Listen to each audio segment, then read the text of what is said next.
Meat City, baby. Hello and welcome back to Meat City Gaming. JD here with another episode of my Dredge All Achievements playthrough. And today we are tying up the loose ends in the Twisted Strand. In the previous episode, we talked about covering the main quest, getting the next relic, returning that to the mysterious stranger. But just like in all the other locations in the game, there are additional side quests and things that we need to do in this area to complete it if we want to get all of the achievements in the game. And so they are, again, predictable. We want to find a fish shrine. We want to do the retrieval quest for the hooded figure.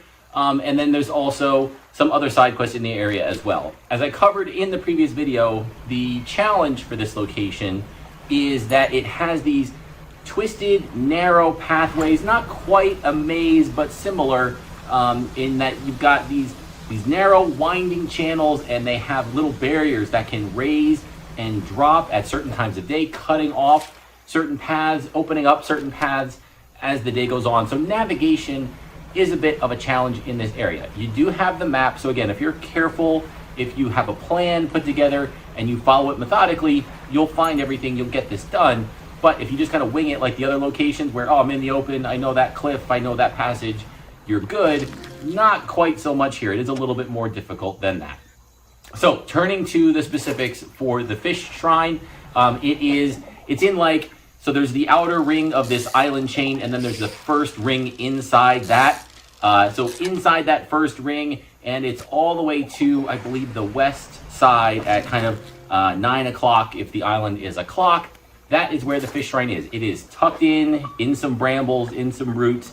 So it is hidden in there. You need to be, as you're floating around the island, check behind you, look to the sides, and you'll find this thing. Again, I'll show it in the video. And it is, I think, probably the easiest one to complete. All you have to do is put an aberrant species of fish into the shrine. Just one. And it doesn't matter which one. It doesn't even have to be local. So that's great, that's easy. A lot of the other ones have very specific requirements for species of exactly these fish, blah, blah, blah. Not so here. Find an aberrant, drop it in, you're good to go.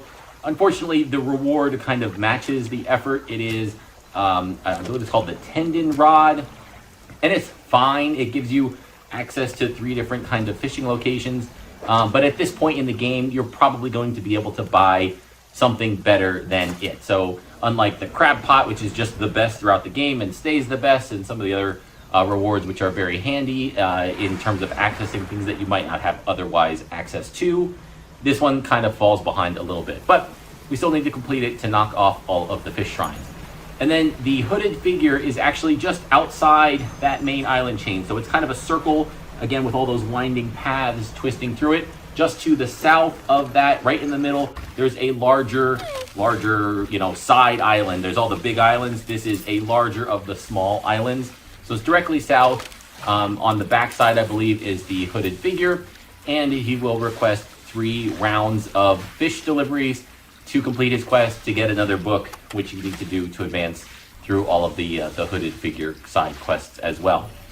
The big one, the challenging one, I think, is to find all of the downed airplanes because each of them, if they don't have a quest item, they'll have, and I think maybe even they'll have both. Each of them, I believe, has a dog tag, and you need to collect all of the dog tags to deliver back to the airman, the main quest character in the center of the island, in order to complete his quest. And these planes, again, because they're crashed and they're on the land, they're kind of hidden in a little bit, they're tucked back.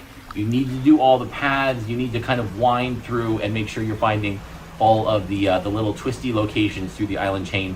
One of them, at least, I think it's only one. Again, all of these are shown in the video, is actually just outside the main island. Again, this one is to, I believe, the southeast. One of those very close side islands, right next to the traveling merchant, I believe. Again, on the side of that side island, you'll find one of the other planes that will have a set of dog tags for you to retrieve. And then that's pretty much it. Again, while you're here, clean up everything else. You should always have crab pots in the water at different depths so that you can be capturing all of the crabs, getting all of the aberrant variants, and then you want to catch all of the species of fish. Go out at night. The catfish, I believe, is a a little bit more difficult one to catch, only comes out at night. You have to be in shallow water, but all of these are available and able to be caught. One additional thing, and I didn't mention this in the previous video, and I had planned to, but we'll do it now. Completing the quest chain for the Twisted Strand unlocks a new piece of equipment for us, and it's similar to the explosive, right? This is a one-use item, that's a consumable item, but it enhances our abilities, and this is feed or bait. You can take any fish you want, and the more of them that you use, the more bait you'll get in return. So you can just take a bunch of fish, turn them into the airman in the center of the island, and he'll supply you with a bucket of bait. You can drop that bait in the water, and wherever you are, it'll become kind of an amalgamation of random fish from the area. So usually if you fish at a spot that's generated by the game, it only has one type of fish in it. You'll catch 4 catfish or 3 eels or whatever it is. When you drop this bait in, you might catch a catfish on your first pull, and then you might catch an eel on your second pull, and then a different fish on your third pull. All stuff that has to be local to the area, but it's random and mixed up, and this can kind of help speed things along if you're looking for a specific fish and you can't find its spot. As long as you know you're in the right area at the right time, you can drop in a bait and you'll have a chance at getting it. And I believe then the bait does become available at the traveling merchant for you to purchase, just like the explosive. I'm almost certain that is the case as well, because again, traveling to the center of the island to find this guy every time would be a bit of a pain after the first couple of trips. So that's it.